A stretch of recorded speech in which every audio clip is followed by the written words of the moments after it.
જય જલારામ, જય રઘુવંશી. પરમ પૂજ્ય સંત શિરોમણી શ્રી જલારામ બાપાની 144મી પુણ્યતિથિ નિમિત્તે તારીખ 23/2/25 એટલે કે રવિવારે સમસ્ત લોહાણા જ્ઞાતિ ભોજન એટલે કે મહાપ્રસાદ, મહાઆરતી તેમજ મહારક્તદાનનું આયોજન આપણા રાજકોટ ખાતે કરવામાં આવેલું છે.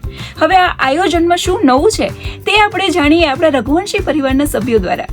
તો આપણી સાથે છે રઘુવંશી મિત્ર મંડળના સભ્યો. તો ચલો આપણે એમની સાથે વાતો કરીએ અને જાણીએ કે એક્ઝેક્ટલી આયોજન શું છે. આપણી સાથે છે ભાવેશભાઈ. તો હું ભાવેશભાઈને પૂછીશ કે આ આપણી જલારામ બાપાની જે 144મી પુણ્યતિથિ છે તો આયોજન શું છે?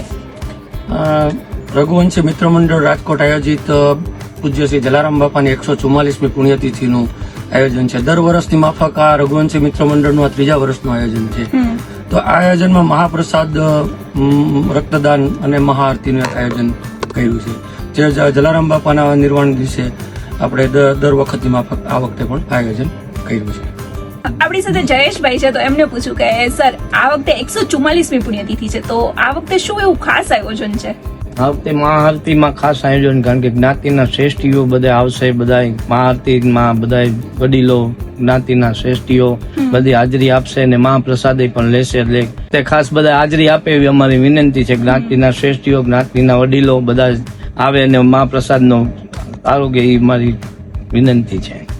આપણી સાથે હિતેશભાઈ છે. તો એમને પૂછે કે સર આ વખતે જે રક્તદાન કેમ્પનું આયોજન કરવામાં આવેલું છે તો એ શું વિચારીને કર્યું છે? મતલબ કે પ્રેરણા શું છે રક્તદાન કેમ્પની પાછળ? આપણે છે ને રક્તદાન કેમ્પ જે થેલેસેમિયાના બાળકો છે રાજકોટ સિવિલ હોસ્પિટલ, એમના માટે જે રક્તની ખરેખર બહુ જ ખૂબ જ જરૂરિયાત છે, એમના માટે આપણે સતત આ ચોથું વર્ષ છે આપણું.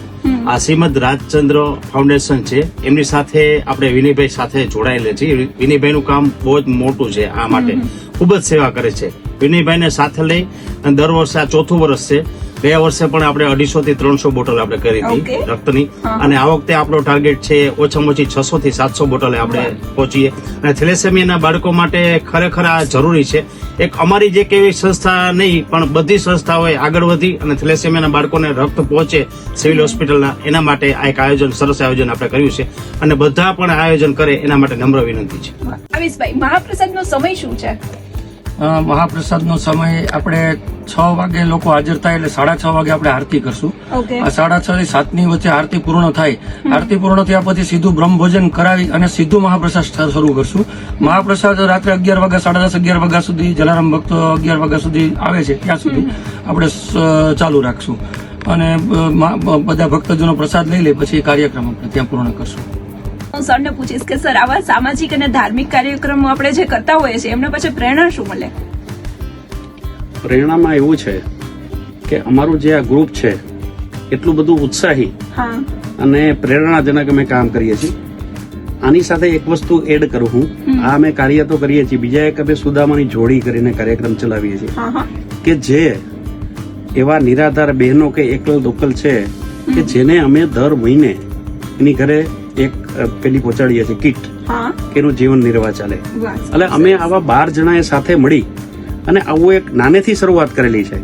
હજી અમારી તો ઈચ્છા છે કે બહુ આગળ વધીએ અને સમાજ માટે બને એટલી સેવા કરીએ અને બને એટલું કાર્ય કરીએ કે અમને એક ખાલી દુવાની જ છે, પેલું કઈ નથી કે દુઆ મળે બધાની. એ એક જ અમારો હેતુ છે. ખૂબ સરસ. એવી વ્યક્તિને આપીએ છીએ કે જે નિરાધાર છે. અમે એક એવી વ્યક્તિઓ સિલેક્ટ કરીએ છીએ. આ અમે રેન્ડમલી પેલા નક્કી કરીએ છીએ, તપાસ કરીએ છીએ કે વ્યક્તિ એકલી છે, કોઈ લેડી એકલા છે, એને બેબી નથી, બાબો નથી, હસબન્ડ નથી, 70 થી 80 વર્ષની એજ છે, કે જેને બીજી કોઈ આવક નથી, એને અમે આખા મહિનાનું, અને આ એક વખત નથી, દર મહિને અમે એને કીટ આપીએ છીએ કે આખા મહિનાનું એનું રાશન, કે એને ક્યાંય હાથ લાંબો કરવો ના પડે. એવી વ્યક્તિને આપીએ છીએ. જેના ઘરમાં કોઈ એને પુત્ર છે, પુત્રી છે, કમાઈ શકે છે, એને નહીં, કે જેની પાસે કોઈ આધાર પુરાવો નથી, કોઈ એની પાસે આવકનું સાધન નથી, કે કોઈ સગાવાલા નથી, એકલા છે, નિરાધાર, એને અમે મદદ કરવા માટેનો આશય છે એમાં. ખૂબ સરસ કામ કરો છો. ભાવેશભાઈ, આપણા આયોજનમાં કોઈ એવા મહાનુભાવ ઉપસ્થિત રહેવાના છે? આપણા આ આયોજનમાં ઘણા બધા સમાજ શ્રેષ્ઠીઓ હાજર રહેશે અને બધાની હૂંફ અત્યારે મળી રહી છે અને બધા કહી રહ્યા છે કે અમે તમારા આયોજનમાં જરૂર હાજરી આપશું.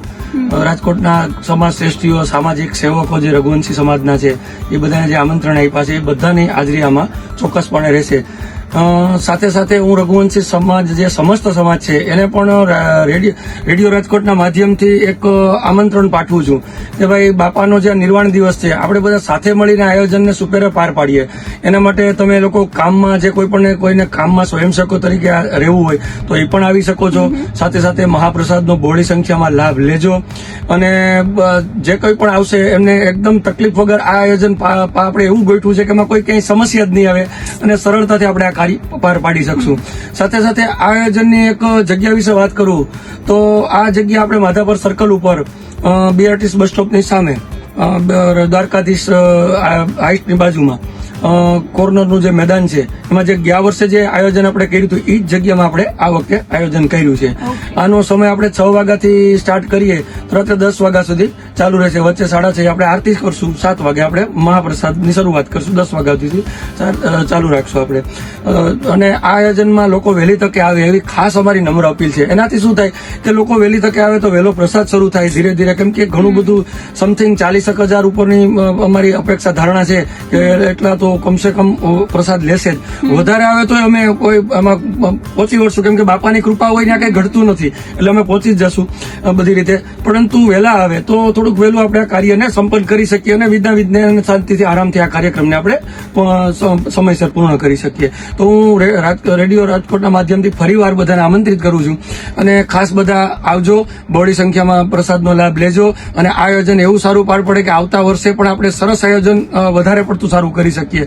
અને રક્તદાનમાં લાભ લેજો. એમાં વધારે પડતી બોટલો એકઠી કેમ થાય અને રઘુવંશી સમાજ આ સિવિલ હોસ્પિટલને જે થેલેસેમિયાગ્રસ્ત બાળકો છે એને કેમ ઉપયોગી થાય એ માહોલથી આપણે બ્લડ વધારે એકઠું કરવાની એક ભાવના રાખી અને આપણે બ્લડમાં પણ કોઈ આપણને ભલામણ ન કરે છતાં પણ આપણે રક્તદાન કેમ્પ સુધી પહોંચી જાય અને આપણું રક્ત ત્યાં પહોંચાડી દઈએ. એનું પણ મારી ખાસ અપીલ છે લોકોને, કારણ કે મહાપ્રસાદ તો આપણે બાપાના નામથી આપણી પહેલી શરૂઆત તો બાપાનું નામ આવે એટલે પ્રસાદ જ હોય, પણ સાથે સાથે બાપાના નામથી એક આ કાર્ય આપણે સુપેરે પાર પાડીએ છીએ. સૌને જય જલારામ. સૌ વહેલી તકે આવજો. સૌને જય જલારામ. રઘુવંશી મિત્ર મંડળ રાજકોટના આ આયોજન આપણે 23/2/2025 અને રવિવાર અને આ આયોજનનો સમય 6 વાગ્યાથી શરૂ થશે રાત્રે 10 વાગ્યા સુધી. માધાપર સર્કલ ઉપર દ્વારકાધીશ હાઈટની બાજુનું જે મેદાન છે BRTS બસ સ્ટોપની સામે, ત્યાં આયોજન આપણે કર્યું છે.